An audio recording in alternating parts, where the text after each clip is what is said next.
Allarme furti a Preganzò, il pensionato sorprende i ladri sulle scale, uno dei banditi lo minaccia con un bastone ma l'uomo riesce a farli scappare. Domani i sindaci in prefettura a Treviso e il PD dice serve una misura straordinaria come per l'alluvione. Almeno una ventina di furti in esercizi commerciali in tutta la provincia, i carabinieri di Conegliano bloccano un ladro seriale, un 43enne di Spresiano. C'è indignazione a Treviso per il furto del reparto pediatria dell'ospedale, rubati gli strumenti musicali utilizzati per la musicoterapia con i bimbi ricoverati. A Cavallino Treporti si apre improvvisamente una voragine che inghiotte la strada, per miracolo nessuna vettura coinvolta, ai nostri microfoni il residente che ha fermato le auto e ha evitato la tragedia.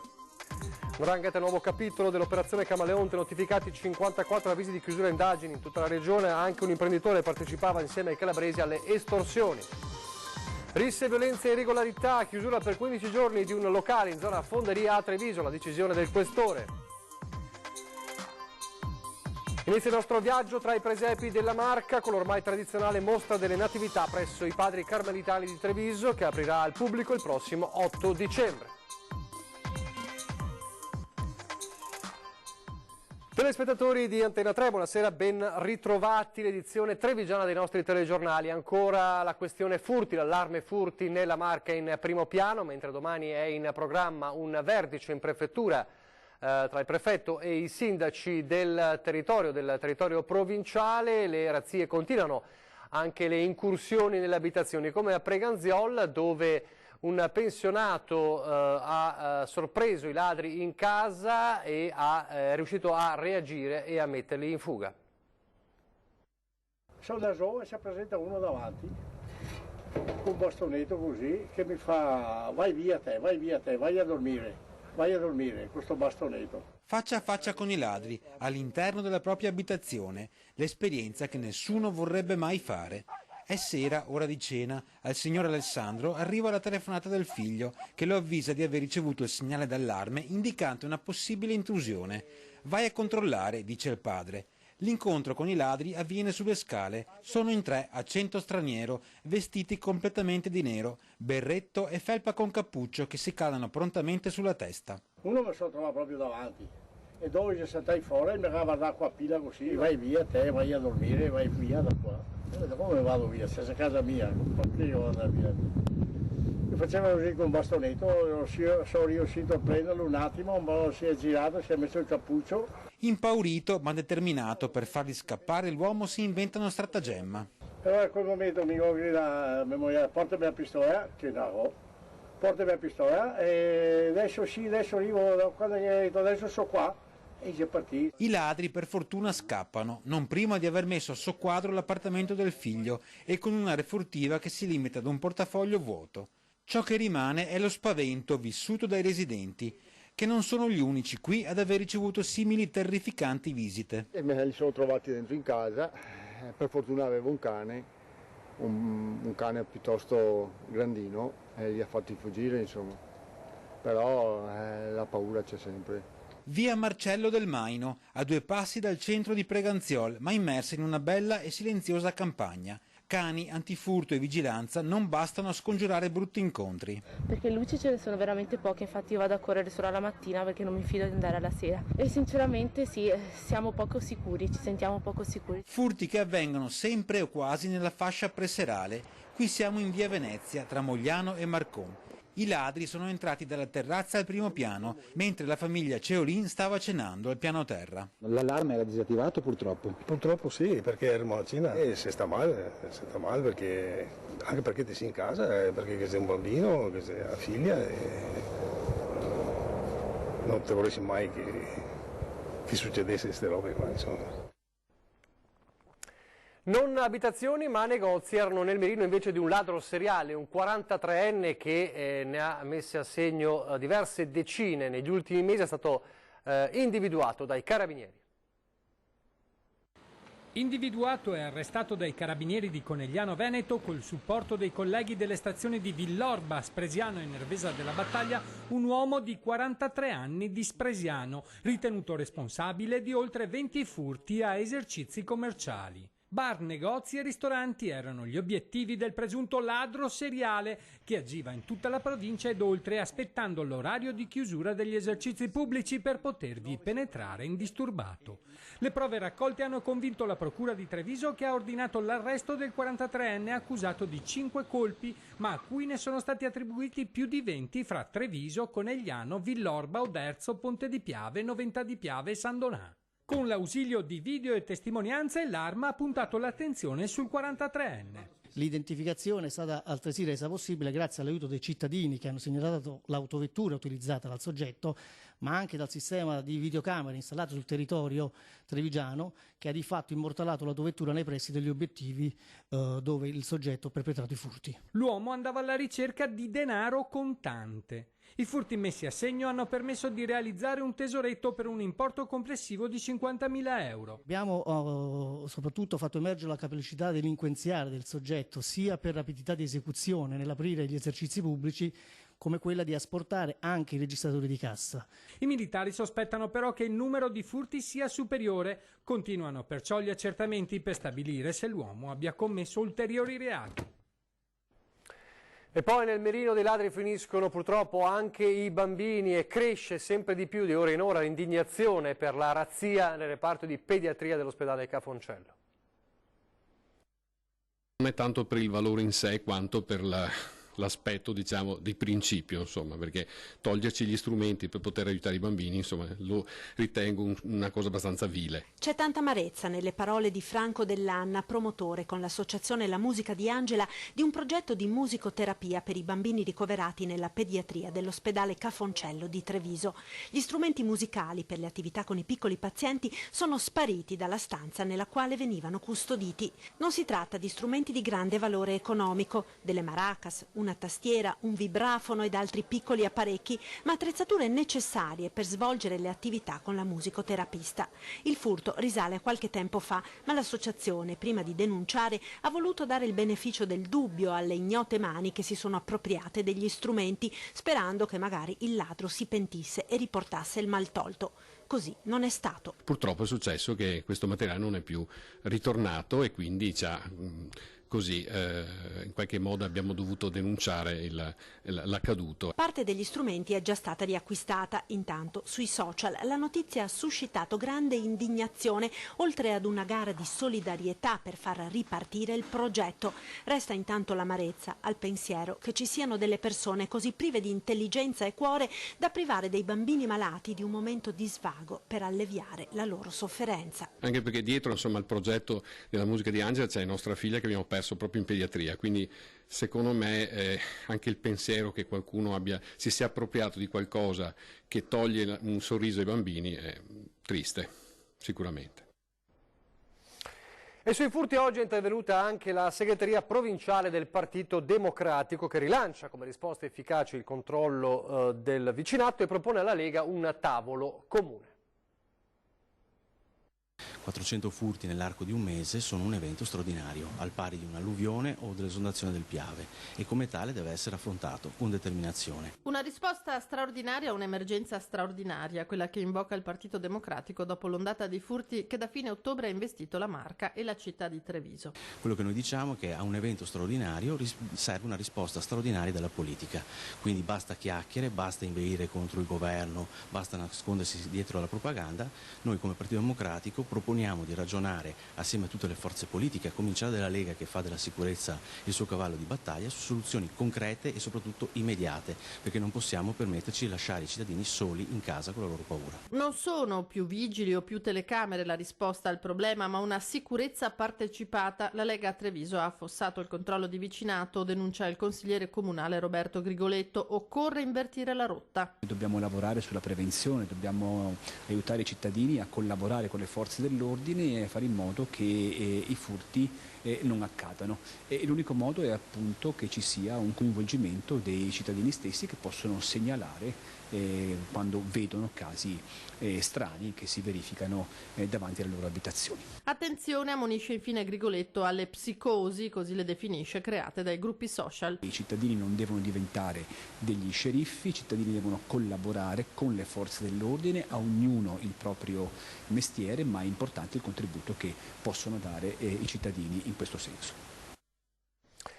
A proposito di furti, ma questo è davvero singolare, ospite di un conoscente cerca di svuotargli la cassaforte lasciata inavvertitamente aperta e contenente 5.000 euro. Colpo fallito per un 25enne senegalese residente a Cison di Valmarino, disoccupato e con precedenti alle spalle. Fortunatamente il padrone di casa si è accorto in tempo facendo desistere l'ospite che, dopo aver lasciato il maltolto, è scappato dall'abitazione sperando di non essere raggiunto. La denuncia però ai carabinieri e i riscontri dei militari hanno permesso di identificare il 25enne e di denunciarlo.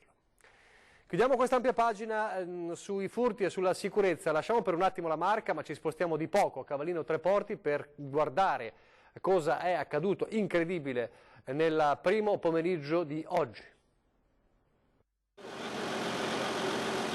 Ho fatto in tempo a fermare 2 macchine e poi hanno cominciato a cedere prima vicino qua, si è formata la voragine vicino al guardrail e poi 30 secondi è andato giù l'altro pezzo e poi è andata giù anche l'altro, poi in quel momento si è aperta tutta. C'è stato qualcuno che non voleva fermarsi, che proveniva dall'altra parte, una macchina rossa, spero che mi paghi il pranzo. Ci può scherzare su Pietro Calì sulla voragine che si è aperta in via Pordelio a Cavallino Treporti. Grazie a lui, al suo colpo d'occhio, non ci sono stati feriti. Ha notato della schiuma marrone nel canale, ha scorto il fontanazzo che buttava acqua, ha intuito che qualcosa stava per succedere. Qualche istante e 10 metri di strada lungo la laguna sono stati inghiottiti all'improvviso. Si sente un po' un eroe? No, per niente. No, no, eroe per niente, no. L'episodio a luna di pomeriggio, località Caballarina, all'altezza delle intersezioni con via Passerelle e via della Fonte. Questa è una conseguenza degli eventi meteorologici che ci sono stati nei giorni e nelle settimane precedenti. È cominciata una piccola erosione, man mano è andata avanti fino ad arrivare a questo punto. Qui possiamo dire che i problemi sono derivanti dalle alte maree eccezionali che abbiamo avuto. Immagini di un cedimento stradale che si sommano a quelle arrivate in queste ore da altre zone d'Italia e che raccontano di un paese fragile in cui le emergenze si moltiplicano. Immediato in via Pordelio l'intervento del comune. I tecnici sono al lavoro per cercare di stabilire l'entità dei danni di cui si dovrà fare carico l'autorità competente e il provveditorato per le opere pubbliche. La strada rimane chiusa, difficile ipotizzare quando il manto stradale verrà ripristinato. La zona è stata intanto messa in sicurezza. Stanno cercando di tappare il buco lato laguna e di rinforzare gli argini del canale in modo che non venga completamente eroso. È un intervento provvisionale di emergenza e poi l'impresa so che sta facendo arrivare, d'accordo col comune ovviamente, delle palancole e un macchinario per installare delle palancole a chiusura della voragine che si è aperta. Un evento non preventivabile accaduto proprio nel giorno in cui il sindaco di Cavallino Treporti, Roberta Nesto, è a Roma a Palazzo Chigi per prendere parte al comitatone per la salvaguardia di Venezia e della sua laguna, con la ferma intenzione di portare a casa risorse per la messa in sicurezza anche del suo territorio comunale. La cronaca giudiziaria, l'ex assessore ai servizi sociali del Veneto ed ex eurodeputato Remo Sernagiotto, già di Forza Italia e poi passato a Fratelli d'Italia, è stato rinviato a giudizio per i reati di truffa e corruzione. Lo ha deciso oggi il giudice dell'udienza preliminare di Treviso, Bruno Casciarri, accogliendo le richieste formulate dal pubblico ministero Gabriele Lacama nell'ottobre dello scorso anno. L'accusa di truffa e corruzione è condivisa da Sernagiotto con altri 3 imputati. Secondo i PM, i soggetti, collaborando in base ai rispettivi ruoli, avrebbero operato per far ottenere alla cooperativa Cade La Robinia a Nervesa della Battaglia un finanziamento per 3,4 milioni di euro per trasformare un'ex discoteca in una fattoria sociale riservata ai disabili, ma che sarebbero invece stati utilizzati per realizzare una birreria. Adesso pochi istanti di pubblicità, torniamo subito.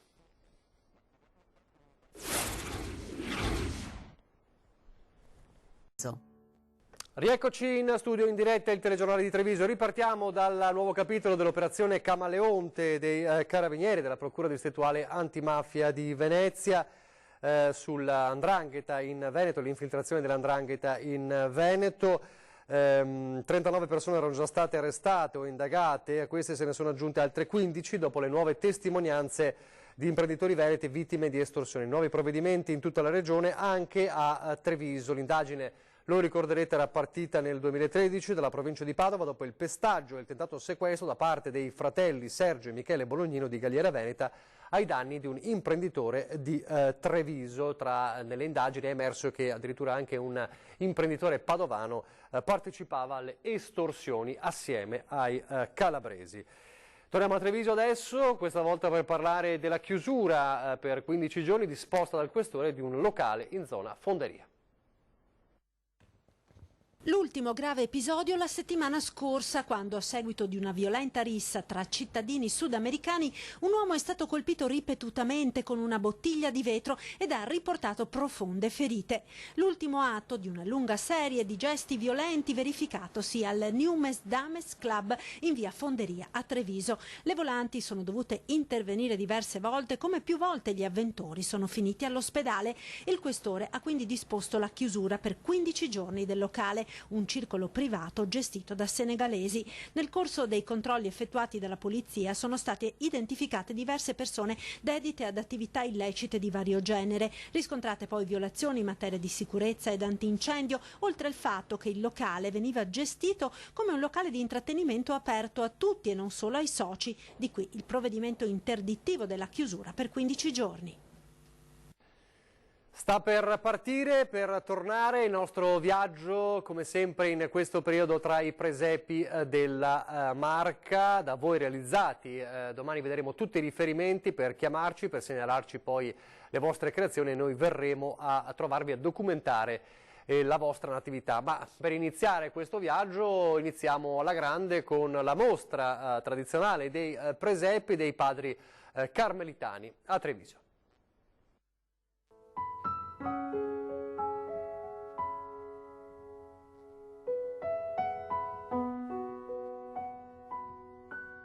C'è il presepe di carta e quello tradizionale, quello artistico e quello del mondo missionario, ma anche una sezione delle natività portate dai fedeli. Torna anche quest'anno l'ormai tradizionale appuntamento con la mostra dei presepi presso la chiesa di San Giovanni dei Padri Carmelitani. Questa è una mostra di 60-70 tra piccoli, medi e grandi presepi, in cui oltre all'aspetto biblico dei presepi dall'infanzia fino all'assunzione vi sono quest'anno novità, presepi locali. Novità 2019, il presepe palestinese.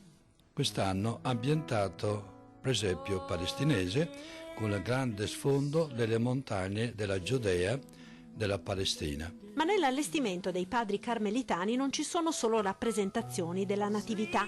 Una sezione della mostra accoglie una ventina di diorami che ripercorrono i momenti della vita di Gesù. Raffigurazioni che, rivolgendosi anche a maestre e catechisti, Padre Gino invita a visitare con i bimbi. Può essere appunto una forma di catechesi, di memoria. Ricordo che una bambina ricordava un presepio dopo un anno. Dalla seconda alla terza elementare ero a Trento, ricordava ancora l'immagine del presepio.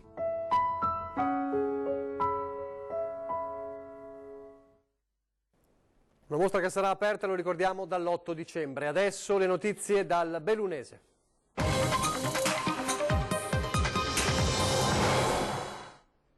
A partire dalla situazione del lavoro, perché sono giorni, ore decisive per il salvataggio dell'ACC di Mel. Giovedì il ministro D'Incà incontrerà l'ambasciatore cinese, ma i sindacati premono perché si arrivi a un commissariamento da inserire nel decreto Ilva.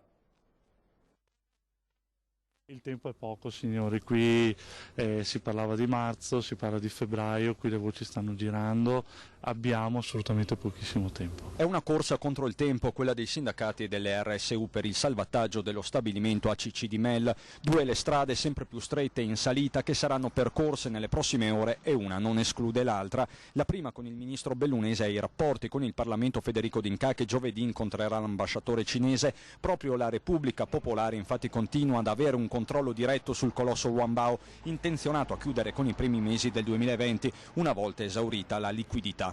D'Incà, in collegamento via Skype con i lavoratori, ha confermato l'intenzione di fare pressing sui cinesi, chiedendo innanzitutto tempo. Seconda strada, l'ipotesi del commissariamento straordinario dell'azienda, sulla falsariga di quanto già fatto alcuni anni fa con Maurizio Castro. Il provvedimento si inserirebbe all'interno del decreto ex Ilva. Nominare un nuovo commissario che metta una cupola su questa azienda, su una cupola sui lavoratori e che nel tempo breve ovviamente possa trovare un nuovo acquirente, perché questa è una produzione che non si può perdere. I sindacati sottolineano lo stretto legame tra ACC ed Electrolux, specialmente con lo stabilimento di Susegana. Quindi credo che premere anche nei confronti di Electrolux sarebbe una carta che noi potremmo giocare, perché Electrolux potrebbe muoversi nella direzione di mantenere le produzioni a Mel e quindi anche lei giocare un ruolo importante in questa partita per noi decisiva. A Belluno adesso, perché si mette in piedi una vera e propria task force contro lo spopolamento della città. L'anno scorso con Vaia si erano raggiunti 550.000 euro destinati ai bellunesi colpiti dal maltempo. Oggi, a emergenza finita, lo spettro da combattere è quello dello spopolamento. Ecco dunque la task force del Fondo per il Welfare Territoriale in 3 azioni. La prima riguarda l'attivazione di uno sportello per il rientro di quei talenti emigrati altrove alla ricerca di fortuna e che ora potrebbero essere impiegati in ruoli manageriali nelle aziende del territorio. Con il secondo progetto si vogliono invece sostenere i nidi famiglia, mentre con il terzo si andranno a incentivare con borse di studio i giovani laureati a fare esperienza anche all'estero per poi ritornare. 3 progetti per un unico obiettivo, ma servono le risorse. Da qui l'appello a privati ed enti locali anche in vista del Natale. Come minimo questi progetti partono dai 20.000 euro, poi più soldi ci sono e più potremmo estendere. Nel frattempo i dati parlano di una provincia che perde oltre 1.000 abitanti all'anno. Il rischio, quasi una certezza, è quello di finire sotto la soglia psicologica dei 200.000 abitanti. Questo è sicuramente uno dei grandi temi e dei problemi che dobbiamo affrontare come provincia e come territorio.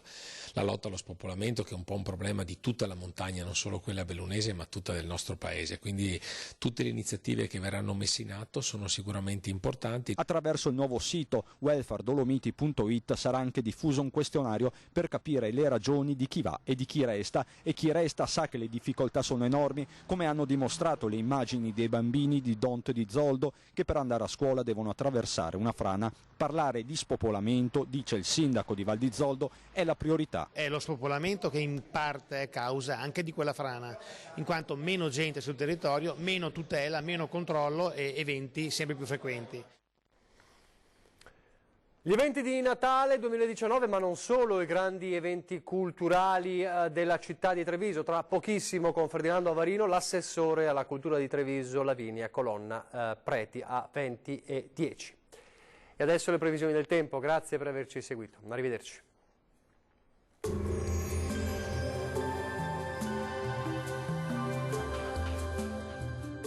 Tonus Laboratorio del Piede, centro altamente specializzato nella costruzione di plantari su misura, dedica nuove tecnologie di rilevazione dei carichi posturali per dare voce alla filosofia di benessere che lo caratterizza. Bentrovati al meteo.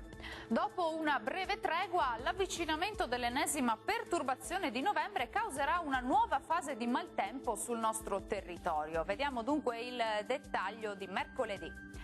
Sul Veneto condizioni di tempo in peggioramento, con cielo molto nuvoloso e con precipitazioni a partire dai settori occidentali in graduale estensione con il passare delle ore anche al resto della nostra regione. Fenomeni più abbondanti sui settori montani e pedemontani. Limite delle nevicate intorno ai 1500-1700 metri circa. Temperature minime tra 5 e 10 gradi, valori massimi compresi invece tra 10 e 14 gradi. Ci spostiamo ora sul Friuli Venezia Giulia, dove il tempo anche qui sarà perturbato, in intensificazione dal pomeriggio e poi in serata con piogge localmente anche intense. Temperature minime tra 7 e 11 gradi, massime comprese invece tra 11 e 14 gradi. Uno sguardo infine alla situazione del Trentino Alto Adige. Avremo infatti rovesci diffusi un po' dappertutto, ma in questo caso migliorerà entro la serata. Temperature minime sui 5 gradi, massime vedete sugli 11 gradi circa. Bene, dal meteo per ora è tutto, vi do appuntamento al prossimo aggiornamento. Arrivederci.